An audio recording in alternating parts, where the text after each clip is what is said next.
Dari Abu Darda radhiyallahu anhu bahwasanya Rasulullah sallallahu alaihi wasallam bersabda, doa seseorang muslim kepada saudaranya dengan tanpa pengetahuan saudaranya itu mustajab.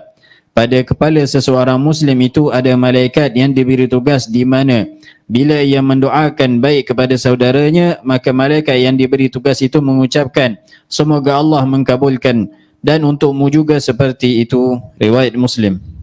Sebanyak mana kita berdoa untuk orang lain, sebanyak itu juga kita dapat dari Allah Subhanahu wa ta'ala. Kalau kita nak doa kita mustajab, kita doakan orang lain.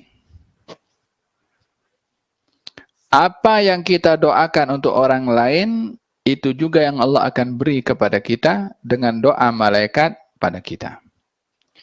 Jadi, ayat dan hadis ini memberitahukan kepada kita beberapa perkara.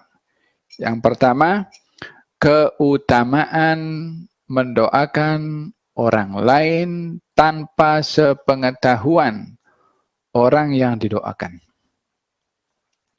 Jangan beritahu kalau kita ada doa untuk seseorang, jangan kita beritahu, aku doa untuk engkau semalam ya. Dah tak jadi doa yang tersembunyi, itu dah doa yang terdedah. Lebih-lebih lagi kalau kita mendoakan orang yang kita tak suka pada dia, itu lagi mustajab. Kita ada masalah karena seorang, ya Allah berikan hidayah kepada dia.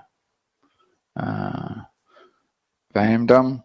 Hada ad-du'a an dhahril ghaib. Sebagai dalam ayat Al-Qur'anul Karim, ya Allah ampunkan dosa kami dan orang-orang yang mendahului kami. Yakni orang-orang yang sudah meninggal didoakan semuanya tanpa terkecuali daripada orang-orang yang beriman. Orang beriman yang berdosa ke tak berdosa ke, kita doakan semua. Walihada gal baginda Rasulullah sallallahu alaihi wasallam bersabda, ummati ummatun marhumah. Umat aku ini umat yang mendapat rahmat. Masuk kubur bawa dosa, bangkit daripada kubur bersih daripada dosa. Macam mana bangkit daripada kubur bersih daripada dosa? Bistighfaril ahya'i lil amwat. Karena doanya orang yang hidup untuk orang yang mati. Doanya orang hidup, Allahumma ighfirli, astaghfirullahaladzim lil mu'minina wal mu'minat. Astaghfirullah lil mu'minina wal mu'minat. Ya Allah, ampunkan dosa aku dan kaum mukminin dan kaum mukminat. Dalam ayat ini, Rabbana ighfir lana wa li ikhwanina alladhina sabaquna bil iman. Ampunkan dosa kami dan orang-orang yang mendahului kami dalam keadaan iman. Yakni sudah meninggal dunia dalam keadaan iman. Tak dikira berdosa, tak berdosa ke meninggal dunia, ya Allah ampunkan dosa kami dan dosa orang-orang yang meninggal dunia dalam keadaan iman. Karena selain iman tak akan mendapatkan ampun dari Allah Subhanahu wa taala. Jadi manusia ini bergaduh di dunia pasal apa? Kalau mati orang lain doakan juga. Kita ada masalah dengan orang kan, orang tu meninggal dunia. Kita hari-hari pergi solat Jumat, Allahumma ighfir lil mu'minina wal mu'minat wal kita amin, amin. Siapa yang doakan? Orang bermasalah dengan kita juga, itulah. So kalau kita doakan juga orang sudah wafat itu, kita doakan juga supaya ampun. Nah, kita bergaduh di dunia masalah apa? Kalau kita akan doakan juga dia. Gal hadza mendoakan orang-orang beriman atau mendoakan dengan an-dhahril ghaib. Naam.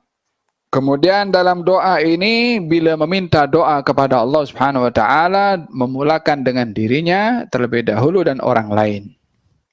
Rabbana ighfirli wa liwalidayya. Ya Allah ampunkan dosa saya dan kedua orang tua saya. Diri sendiri kemudian orang tua. Bila ada orang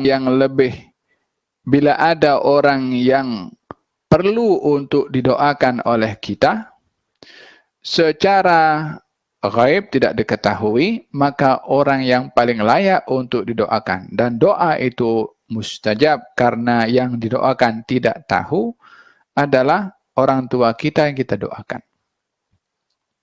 Disebabkan oleh kerana yang paling mempunyai hak yang paling besar kepada kita setelah Allah dan Rasulnya adalah orang tua kita.